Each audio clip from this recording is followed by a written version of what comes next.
પૂર્વ નૌકાદળ કમાન્ડ ભારતીય નૌકાદળના 4 જાન્યુઆરી 2025ના રોજ વિજાગના રામકૃષ્ણ બીચ ઉપર એક ભવ્ય ઓપરેશનલ ડેમોન્સ્ટ્રેશનનું આયોજન કરશે।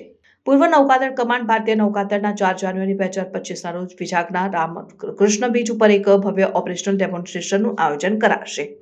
આ ઇવેન્ટમાં નૌકાદળની લડત ક્ષમતા અને ક્ષમતાઓને technical manuals, air power display અને સિમ્યુલેટેડ કટિંગ ઓપરેશન્સ દ્વારા દર્શાવવામાં આવશે। આ ઇવેન્ટના મુખ્ય મહેમાન આંધ્રપ્રદેશના મુખ્યમંત્રી એન ચંદ્રબાબુ નાયડુ હશે। આ ઇવેન્ટનું આયોજન ENCના flag officer commanding in chief vice admiral Rajesh Pendharkar દ્વારા કરવામાં આવશે અને ડેમોન્સ્ટ્રેશનમાં વિવિધ યુદ્ધ જહાજો દ્વારા high speed manoeuvres, fighters, fixed wing maritime aircraft અને હેલિકોપ્ટર્સ દ્વારા ફ્લાઇંગ ઓપરેશન્સનો સમાવેશ થશે। આ ઉપરાંત amphibious assault, live slithering operations અને મેરીન કમાન્ડોસ દ્વારા કોમ્બેટ ફ્રી ફોર્સના ડેમોન્સ્ટ્રેશન પણ થશે। ઇવેન્ટમાં વિજાગના સી કેડેટ્સ સ્કોપ્સ દ્વારા હોર્ન પાઇપ ડાન્સ અને ENC બેન્ડ દ્વારા બીટિંગ રિટ્રીટ સેરેમની જેવી સાંસ્કૃતિક પ્રદર્શન પણ શામેલ હશે। Greater Vizag municipal corporation commissioner Sampath કુમારે જણાવ્યું કે ઇવેન્ટ માટે તમામ વ્યવસ્થાઓ કરવામાં આવી છે અને વિવિધ વિભાગો વચ્ચેના સંકલનથી